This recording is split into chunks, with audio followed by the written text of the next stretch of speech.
If you could be any race other than the one you are, which would it be? There's obviously not like actual equality with people of color, so it's hard to say I want to put myself in that position. Like, it would be unrealistic to say that there is racial equality. I mean, I definitely have privilege being white, so that's nice. Like, what is white privilege? It's the ability to like do things without scrutiny, whereas people of other races would be scrutinized. This could cost me followers, and if it does, I'm okay, because I know I've lost the right ones. If you don't understand that white privilege doesn't equal financial privilege, there's a good chance it's because you choose to be willfully ignorant.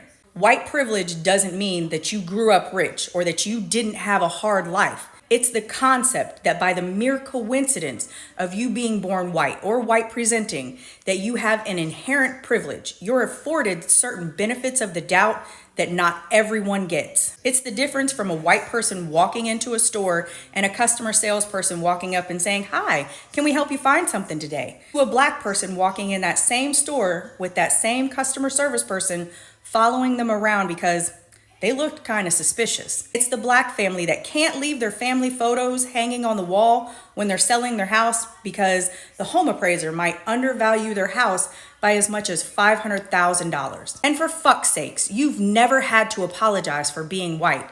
Had your parents fucked on a Tuesday instead of a Wednesday, you wouldn't even be you. Rather, just acknowledge that the system that was designed by and for people that look like you has never been a level playing field. I hope this made it clear. To my YouTube channel. Thank you for stopping by. So credit goes to these creators. By now, maybe you would have seen my previous video about white privilege and black folks' reaction to it.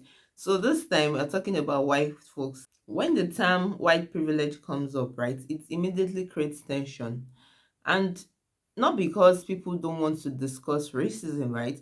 But because both sides understand the word differently. Now, for many black people, the phrase just simply means life treats some people easier in certain situations because of how the society is built. It doesn't mean that white people don't work, and it doesn't mean that white people don't suffer. And it sure does not mean that white people get free money or automatic happiness. But when you cross over, right, and listen to a whole lot of white people talk about it, you hear a different interpretation to them. And they feel like the phrase white privilege sounds like an accusation.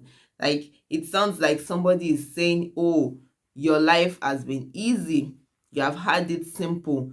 You didn't earn anything. Everything came to you on a platter. You don't know struggle. And before the conversation even starts, they feel attacked, right? And they start getting defensive. And when somebody feels attacked, right, they stop listening.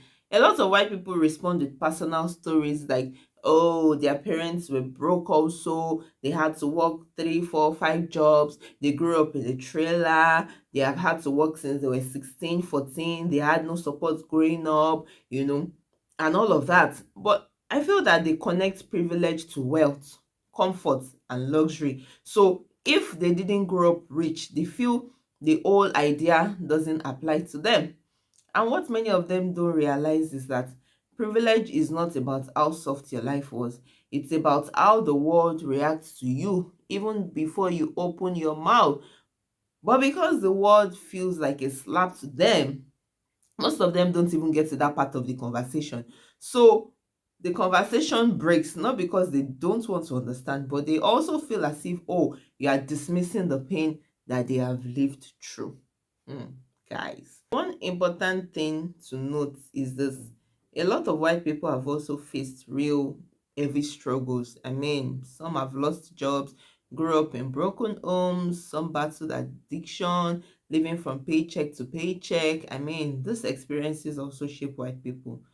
Points valid. So when somebody says you've had privilege, immediately they get defensive and compare it to all the hardship they struggled and survived from. And from their perspective, they are like, how exactly can I be privileged when I had to fight for everything that I have? How can I be privileged when life has beaten me down too? And to them, they misinterpret the word because privilege to them sounds like comfort, and it is not so. It is far from it. Guys, I've explained what it is in my previous video. You can go and watch it to understand this context better. Let's see what these other creators have to say. and I'll see you soon. This has been one of the hardest parts about confronting white privilege for me, because my entire life I never had to worry that the men and boys in my life would not come home. And now that I have married a black man and have black children, boys, it is terrifying to think that they might not come home because somebody doesn't like the color of their skin. And I do not know how black men and women in our society have been dealing with this constant fear for their entire lives. Yet another reason you guys are superheroes because society has forced you to be.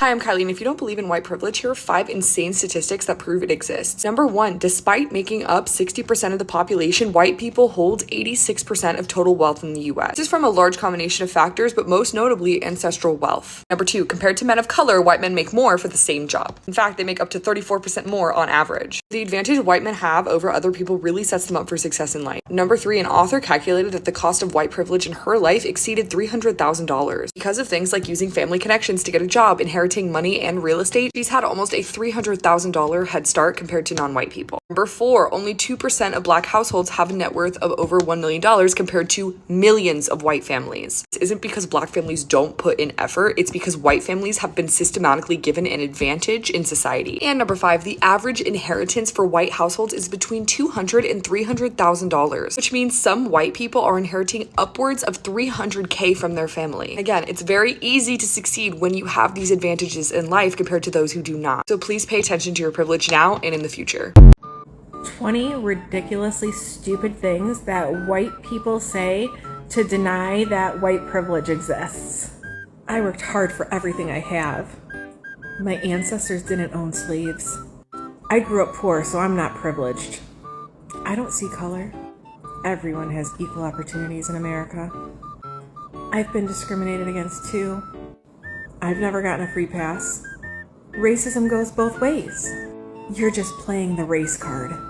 White people are being marginalized now. Why do we have to keep talking about this? I have black friends. This was a long time ago. People need to move on. I treat everyone the same. We're all human. Affirmative action is the real discrimination. I didn't ask for privilege, so it's not my fault. Stop making everything about race. What about me? That's just woke nonsense. There you have it. 20 more reasons I'm embarrassed to be white. Guys, I believe that some white folks reject this idea of white privilege, not out of denial, but because it does not match the life some of them lived. No one likes to feel like maybe their suffering was small, right, compared to somebody else. So when they hear white privilege, they fear that their struggle is being erased.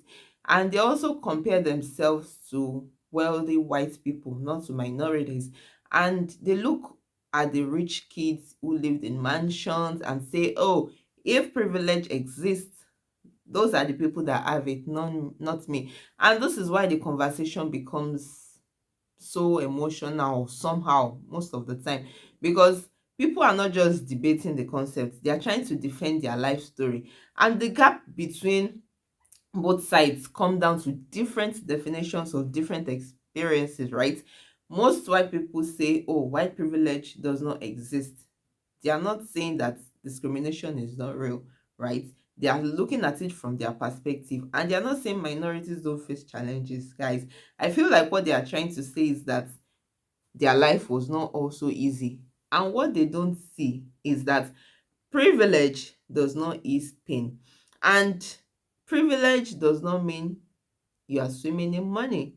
Privilege simply means that there are certain burdens you don't have to carry because of your skin color. Most of them do not understand that reality, because a white person may struggle financially, but they don't have to wonder if their name on a job application will cost them the interview. A white person may get pulled over by the police, for example, but many of them don't fear for their lives the same way a black person might in the same circumstance. And a white person might also live in poverty, But people rarely assume they are criminals just by looking at them, plain and simple. And these are differences that many white people never notice because they have never lived it. Because you cannot see this privilege from the inside, and to them, it is just a normal life. Some white people don't realize others are treated differently. Yes, even at this age at time, until somebody points it out to them. But again, the message gets lost because the word privilege feels personal to some of them. They just hear guilt where no guilt was intended. They hear blame, and they hear, the only thing most of them hear is that you have had it easy, and they don't really hear the right things they're supposed to hear. That privilege, white privilege in that aspect, means you don't have to behave and act a certain way because of the color of your skin. Guys, let me know your thoughts in the comment section. I really want to hear from you. And if you have found value in this video, don't forget to like, share, and subscribe. And I'll see you in my next video. Please stay safe. Ciao.